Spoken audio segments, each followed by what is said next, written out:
बिस्मिल्लाहिर्रहमानिर्रहीम, अस्सलाम वालेकुम नाजरीन।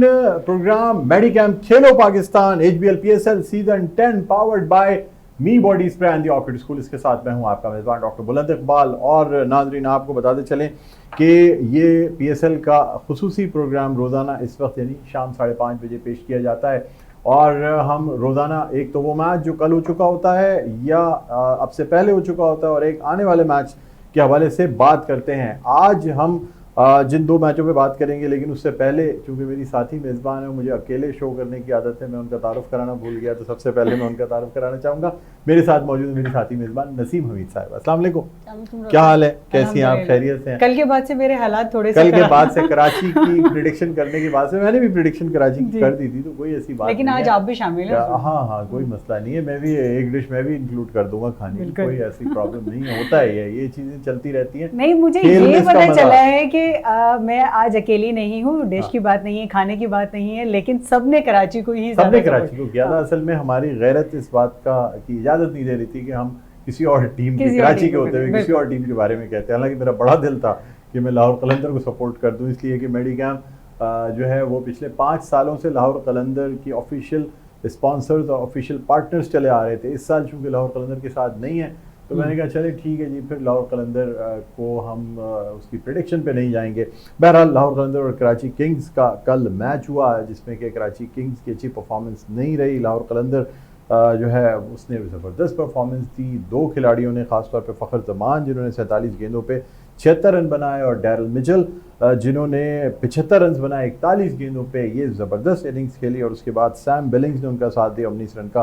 देखा जाए तो इन 3 खिलाड़ियों ने ही तकरीबन स्कोर इतना कर दिया कि उसके बाद कराची की टीम जो कि इब्तिदा में मुश्किलात का शिकार हुई, और उसके बाद कहीं पे भी हमें पूरे मैच में फाइटिंग करती नज़र आई, सिवाय इसके कि लास्ट 2 ओवर्स में ऐसा लगा कि शायद वो कुछ अब फाइट करने की कोशिश कर रहे हैं। लेकिन अफसोस की बात यह है कि उस वक्त तक बहुत देर हो चुकी थी और पानी सर से ऊपर हो चुका था। काफी ऐसे कैचेस भी थे जो उन्होंने बहुत इजी कैचेस ड्रॉप किए हैं। और मतलब हमने देखा कि लगा नहीं हमें कि उन्होंने फुल परफॉर्मेंस दी अपनी, ड्रॉप हुए और डेफिनेटली बाउंड्री पे भी ड्रॉप हुए। और जिस तरीके से लग रहा था, लेकिन कैचेस दोनों टीमों की तरफ से ड्रॉप हुए, ऐसी बात नहीं है। फ़खर जमान का भी कैच ड्रॉप हुआ था, और अच्छे जो फील्डर्स होते हैं उनसे भी कैचेस ड्रॉप होते हैं। तो हम चंद कैचेस के ड्रॉप होने पे ये नहीं कह सकते, लेकिन ओवरऑल बैटिंग परफॉर्मेंस जो है वो बड़ी बुरी नज़र आई। खास तौर पे डेविड वार्नर जो कि नए कप्तान आए हैं, जिनसे कि बड़ी उम्मीदें थीं और ये समझा जा रहा था कि शायद ये बहुत बड़ा स्कोर करेंगे। फिर जेम्स विंस ने कोई स्कोर नहीं किया, और उसके बाद जो है ना शान मसूद भी कोई अच्छी परफॉर्मेंस नहीं दे सके। बहरहाल अब ये सारी बातें अगर हम लोग कर लेंगे तो फिर हमारे जो पार्टिसिपेंट्स हैं वो क्या बात करेंगे। बात ठीक है ना? तो क्या ख्याल है? आज हमारे बड़े ज़बरदस्त से गेस्ट मौजूद हैं जिनके के बारे में ख़ास तौर पे एक तो वो स्पोर्ट्स जर्नलिस्ट हैं, लेकिन उसके साथ साथ बड़ी ज़बरदस्त पर्सनालिटी के मालिक हैं, बहुत ज़बरदस्त ड्रेसिंग करते हैं और हमेशा बहुत अप टू डेट रहते हैं। उनकी टाई, उनकी चीज़ें, मैं उनसे बहुत कुछ देख के सीखता हूँ। हमारे साथ मौजूद है मोहम्मद रियाजुद्दीन साहब। अस्सलाम वालेकुम। वालेकुम अस्सलाम। रियाज भाई, welcome to the show. Thank you very much. और मुझे जो है आपके साथ देख के बड़ा अच्छा महसूस हो रहा है, इसलिए कि तो हमारा प्राइड है माशाल्लाह, हमारा असासा है, हमारा फख्र है नसीम हमीद साहिबा। तो मैं ही समझता हूँ कि और आप तो माशाल्लाह आपका नाम ही बुलंद नहीं है, बल्कि आप माशाल्लाह मल्टी डायमेंशनल पर्सनालिटी हैं और हैं भी बुलंद। आपकी ज़रा नवाजी है ये तो, लेकिन माशाल्लाह हम आपको देख के बहुत सीखते हैं, और आज भी आप इस बात का जीता जागता सबूत है जिस तरीके से आप ड्रेसिंग करके। आपकी निगाहों का करिश्मा है, आपका हुस्न ज़न है, ज़े वाला नहीं जोए वाला।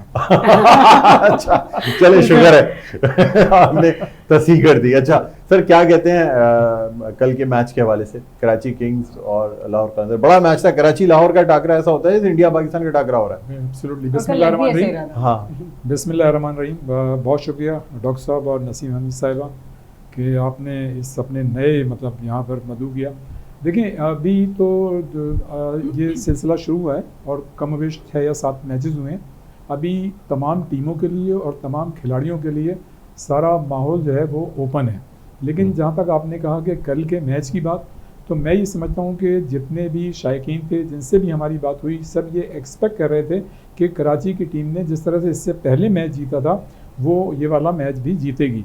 और यही वजह थी कि ये पहला हमने देखा कल कि कराची में काफ़ी अरसे के बाद गो के टर्न आउट नहीं हो रहा था शायकीन का, लेकिन कल हमने देखा कि 40% के करीब शायकीन जो थे इस स्टेडियम की जो कैपेसिटी थी उसके हिसाब से वहाँ मौजूद थे।